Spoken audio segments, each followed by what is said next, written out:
देवाने जगावरती एवढी प्रीती केली की त्याचा एकुलता एक पुत्र तुमच्या आणि माझ्या पापासाठी त्या वधस्तंभावरती दिलेला आहे. जे काय आपलं पाप आहे त्या ठिकाणी त्यानं सगळं आपल्यावरती घेतलं आणि सर्व गोष्टी त्यानं सहन केल्या, त्या फक्त तुमच्या आणि माझ्यासाठी.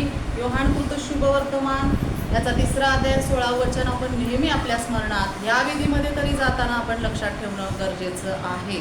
आपण आता एक वचन बघूयात की नीतिसूत्र याचा 16वा अध्याय, नीतिसूत्रे याचा 16वा अध्याय वचन क्रमांक 5 नंबरचं वचन आपण बघूयात. प्रत्येक गर्विष्ठ मनाच्या मनुष्याचा परमेश्वराला वीट येतो, त्याला शिक्षा झाल्यापासून राहणार नाही, हे मी टाळी देऊन सांगतो. येस, आमेन.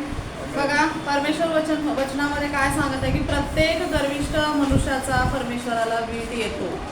आज प्रत्येकामध्ये गर्विष्ठपणा हा असतोच. मी असं म्हणत नाही की कोणामध्ये आहे कोणामध्ये नाही आहे, माझ्यामध्येही असेल तुमच्यामध्येही असेल. आणि काहीतरी गोष्टी आपल्याकडे जास्त झाल्या अतिप्रमाणात तर त्यामुळं काय येतो आपल्याला गर्विष्ठपणा. मग काही आता इथल्या काही गोष्टी असतील की मलाच येतं, मीच करते किंवा माझ्यामुळंच सगळं आहे, या सर्व गोष्टी देखील गर्विष्ठपणाच्या आहेत ज्या देवाला न आवडणाऱ्या आहेत.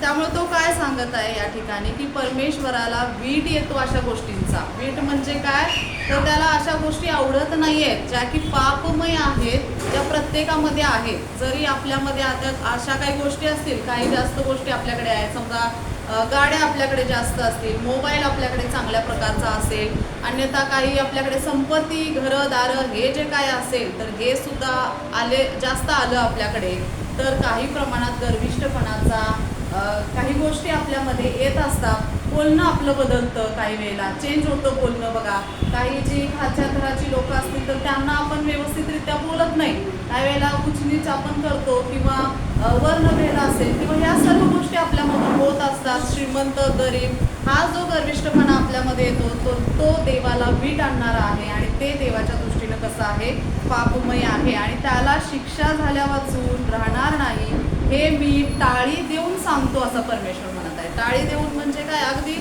खऱ्या अर्थाने तो सांगत आहे की हे शक्य होणारच आहे. कारण जर अशा गोष्टी तुमच्यामध्ये असतील तर त्याला काय होणार आहे, शिक्षा होणार आहे. आज फॉर एक्झाम्पल शाळेमध्ये एखादा गोष्ट आपण केली, काहीतरी ज्या नियमांच्या विरोधात आपण गेलो तर आपल्याला शिक्षा ही ठरलेली असते. समजा एखाद्या विद्यार्थ्याला आपण कोणीतरी मारलं तर त्याची शिक्षा काहीतरी असतेच. एखाद्या विद्यार्थ्यानं मारली तर त्याला शिक्षा होते, त्याला मार बसतो शिक्षकांच्याकडून. तसंच आपणही काही गोष्टी अशा केल्या तर आपल्याला कुणाकडून मार बसणार आहे, प्रभू येशू ख्रिस्ताकडून. हे ठरलेलं आहे आणि परमेश्वर म्हणत आहे मी टाळी देऊन सांगतो.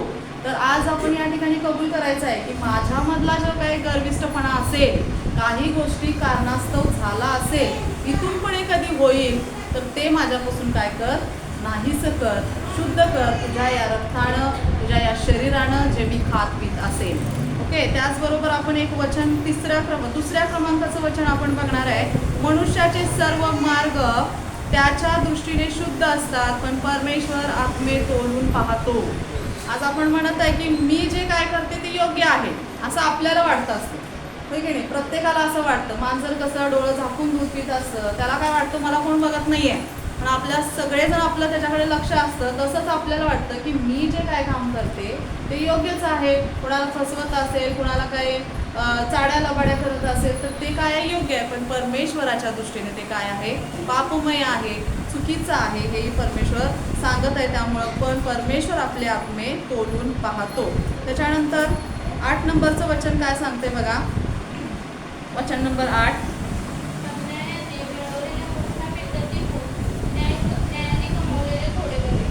येस, आमेन. अन्यायाने मिळवलेल्या मोठ्या मिळकतीहून न्यायाने कमवलेले थोडे बरे.